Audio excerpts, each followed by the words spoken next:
देश के अंदर कुछ ऐसी घटनाएं होती हैं जो हैरान कर देती हैं। देश में मानव तस्करी का मामला तेजी से बढ़ रहा है, जो चिंता का सबब बनता जा रहा है। आए दिन किसी न किसी राज्य से मानव तस्करी की खबर सामने आ ही जाती है। इस बीच उत्तर प्रदेश के अयोध्या से एक हैरान करने वाला मामला सामने आया।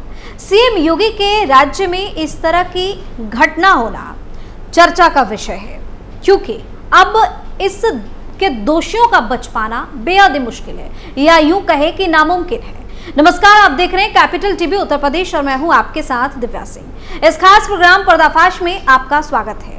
पर्दाफाश में बात होगी 5 मौलानाओं के घिनौनी हरकत की। देश में बढ़ रही मानव तस्करी की घटनाएं। अयोध्या में 93 बच्चों का हुआ रेस्क्यू। अनाथ बताकर उठाते थे फंडे। देवबंद के मदरसों में डालने की थी साजिश।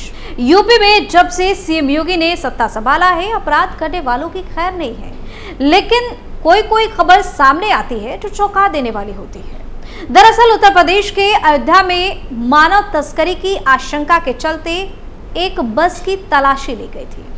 तब इस बस में 93 नाबालिग बच्चे मौजूद मिले, जिनकी उम्र 6 से 14 साल के बीच थी। इसी बस में 5 मौलवी भी पकड़े गए थे। सभी बच्चे बिहार के अररिया जिले के रहने वाले बताए गए। इन्हें पढ़ाने के नाम पर सहारनपुर जिले के एक मदरसे में ले जाया जा रहा था। ये मदरसे रजिस्टर्ड भी नहीं है। मौलवियों पर बच्चों को यतीम बताकर बाहर से फंड लेने का आरोप लगा है। बच्चों ने बताया कि उनके साथ अमानवीयता की जा रही है। इस मामले में प्रशासन जांच भी कर रहा है।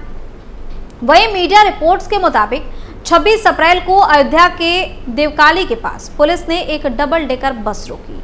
बस में लगभग 100 लोग सवार थे। इसमें 93 नाबालिग बच्चे थे जो बेहद थके और परेशान लग रहे थे। बस बिहार के अररिया से आ रही थी। पुलिस से हुई शुरुआती पूछताछ में बस में सवार 5 मौलवियों ने बताया कि वो सहारनपुर जा रहे हैं। यहाँ के देवबंद इलाके में मौजूद 2 मदरसों का जिक्र किया गया, जिनके नाम मदारुल उलूम रफीकिया और दारे अकरम है। सभी बच्चों का एडमिशन इसी मदरसे में होना था। वहीं पुलिस ने जांच की तो पता चला कि दोनों मदरसे रजिस्टर्ड भी नहीं थे। साथ ही बस में सवार मौलवी बच्चों के माता पिता से पैसे लेने के बावजूद उन्हें अनाथ बताकर बाहर से भी फंडिंग करवाते थे। पुलिस ने बच्चों को लखनऊ के राजकीय बाल गृह पहुंचा दिया और उनके अभिभावकों को भी सूचित कर दिया। यहाँ राज्य बाल संरक्षण आयोग की टीम पहुंची।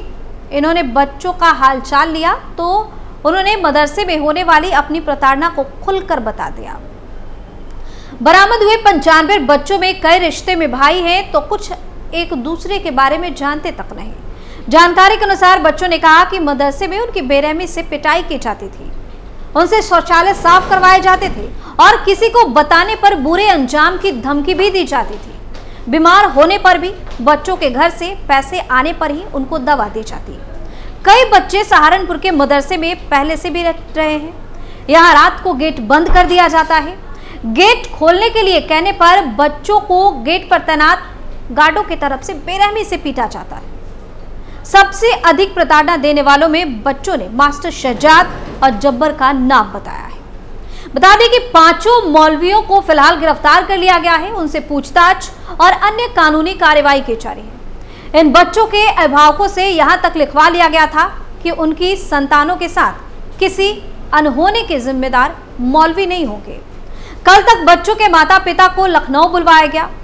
राज्य बाल अधिकार संरक्षण आयोग की सदस्य डॉक्टर सुचिता चतुर्वेदी के मुताबिक उनसे बात करते हुए बच्चे फफक कर रोने लगे। उन्होंने अपने सपने के तौर पर डॉक्टर बनना बताया। इस दौरान बच्चों ने यह भी कहा कि मदरसे में पढ़कर उनका यह सपना कभी पूरा नहीं हो सकता। डॉक्टर सुचिता का कहना है कि वो आ रहे अभिभावकों से यह लिखित तौर पर लेंगे कि दोबारा इन बच्चों का एडमिशन मदरसे में नहीं करवाया जाएगा। बता दें कि कुछ दिन पहले ही सीमांचल एक्सप्रेस से सेंट्रल स्टेशन पर बरामद किए गए 14 बच्चों को लेकर आतंकवाद निरोधक दस्ता यानी कि ATS सक्रिय हो गया है। मानव तस्करी की आशंका के तहत पड़ताल की जा रही है। बिहार के रास्ते बांग्लादेश से बच्चों को यहां लाए जाने के पहलू को भी देखा जा रहा है। आरपीएफ के तत्काल कदम उठाने पर सराहना भी की गई है। सेंट्रल स्टेशन पर 2 दिन पहले बरामद बच्चों के मामले में बताया गया था कि उन्हें घाटमपुर स्थित मदरसे में पढ़ने के लिए लाया गया था। उप निरीक्षक अमित द्विवेदी के पूछताछ करने पर मदरसे का कोई परिचय पत्र, अभिभावक या संरक्षक नहीं मिलने पर बच्चों को चाइल्ड लाइन को सौंप दिया गया। वहीं आरपीएफ के सहयोग से उन्हें बाल कल्याण समिति के सामने पेश कर राजकीय बाल गृह भेजा गया।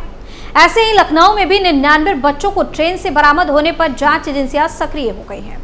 सेंट्रल स्टेशन और लखनऊ में बरामद बच्चों को बिहार के पूर्णिया और अररिया जिले से लाने की बात पता चली है। सूत्रों के अनुसार इसलिए एटीएस की ओर से मानव तस्करी के बिंदु पर जांच की जा रही है। पूर्णिया और अररिया बांग्लादेश के सीमावर्ती जिले हैं, इसलिए वहां से अवैध तरीकों से बांग्लादेशियों के घुसपैठ की आशंका है। कुछ दिन पहले भी सेंट्रल स्टेशन पर महिला तस्कर को आरपीएफ ने पकड़कर बिहार पुलिस को सौंपा था, जिससे अंतर्राज्यीय मानव तस्करी गिरोह मिला था। इतना ही नहीं, बाल श्रम के लिए भेजे जाने वाले सैकड़ों बच्चों को आरपीएफ ने मुक्त भी कराया था। अब पुराने मामलों की कड़ियां जोड़ी जा रही हैं। सेंट्रल स्टेशन आरपीएफ पोस्ट के प्रभारी निरीक्षक बीपी सिंह ने बताया कि बच्चों की बरामदगी को लेकर टीमें जांच कर रही है। लखनऊ मामले से भी कड़ी जोड़ी जा रही है। गौर करने वाली बात यह है कि ये कोई मानव तस्करी का पहला मामला नहीं है। बता दें कि 2022 में बिजनौर से चौंकाने वाला मामला सामने आया था। झारखंड और बिहार से गरीब घरों के बच्चों और अन्य मजदूरों को पैसे का लालच देकर मानव तस्करी का यह खेल सालों से चल रहा था। वहां से मजदूरों को लाने के लिए बाकायदा ठेकेदार भी बन गए। पकड़े गए तस्करों में शामिल 4 आरोपी जिले के एक सफेद पोश के नजदीकी बताए जा रहे थे। पुलिस ने बताया कि आरोपी झारखंड से गरीबों के बच्चों को लालच देकर लेकर आते हैं। कभी कभी डरा धमकाकर हरिद्वार और अन्य स्थानों पर घुमाने का लालच भी दिया जाता है। आरोपी झारखंड से बिजनौर में संपर्क स्थापित कर और पैसों का सौदा करके चले जाते थे, जो बिजनौर में लाकर रात में किशोरों और अन्य मजदूरों की खरीद फरोख्त कर रहे थे। बता दें कि 24 लोगों को झारखंड से नौकरी और काम दिलाने का झांसा देकर लाया गया था। इनके परिवारों को कुछ रुपए एडवांस देकर साथ लाया गया, फिर उन्हें मोटी रकम में बेच दिया। आरोपियों को रिमांड पर लेकर यह पता कराया जाएगा कि पहले झारखंड राज्य से बच्चों को लाकर बिजनौर में कब कब कहां और किसको बेचा गया, इसकी जानकारी भी जुटाई जाएगी। पुलिस सूत्रों की माने तो ये आरोपी सालों से इस खेल में लगे हुए थे। यूं तो जिले में एएचटीयू थाने बने हुए 2 साल हो गए। थाना बनने से 2 साल पहले से ये यूनिट सेल के रूप में काम करती रही, लेकिन पहला केस अब दर्ज हुआ है। मानव तस्करी करने वाले गिरोह के पकड़े जाने के बाद थाने में पहला केस दर्ज हुआ, जिससे नंबर 1 मिला। वहीं जुलाई 2023 को यूपी में बच्चों की तस्करी की भयावह सच्चाई सामने आई। देश में सबसे ज्यादा बच्चों की तस्करी यूपी में हो रही है। यूपी के बाद बिहार और आंध्र प्रदेश में बच्चों की तस्करी हो रही है। दिल्ली में भी स्थिति चिंताजनक बताई जा रही है। एक गैर सरकारी संगठन यानी कि एनजीओ के नए अध्ययन में चौंकाने वाले आंकड़े सामने आए।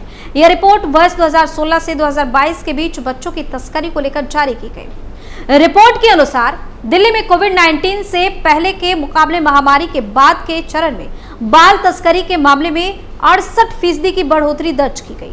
बता दें कि child trafficking in India insight from situation data analysis and need for tech driven intervention strategy शीर्षक वाली एक व्यापक रिपोर्ट में इन आंकड़ों का खुलासा किया गया।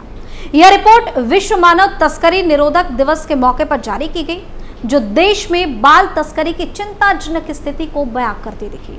रिपोर्ट के मुताबिक उत्तर प्रदेश, बिहार और आंध्र प्रदेश 3 ऐसे शीर्ष राज्य हैं जहां 2016 से 2022 के बीच सबसे ज्यादा बच्चों की तस्करी हुई। रिपोर्ट के मुताबिक दिल्ली में कोविड-19 से पहले के मुकाबले महामारी के बाद बच्चों की तस्करी के मामलों में 68% की बढ़ोतरी दर्ज की गई है।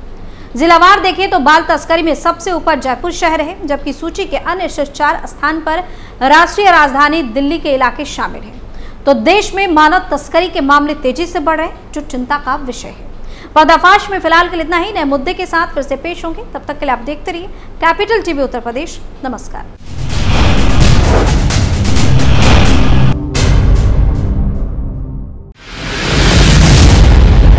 मैं राजनीति करता नहीं, पर राजनीति को बहुत गहरे तक समझता हूं। मैं लोगों के बीच रहता हूं, लोगों के मन को अच्छे से जानता हूं।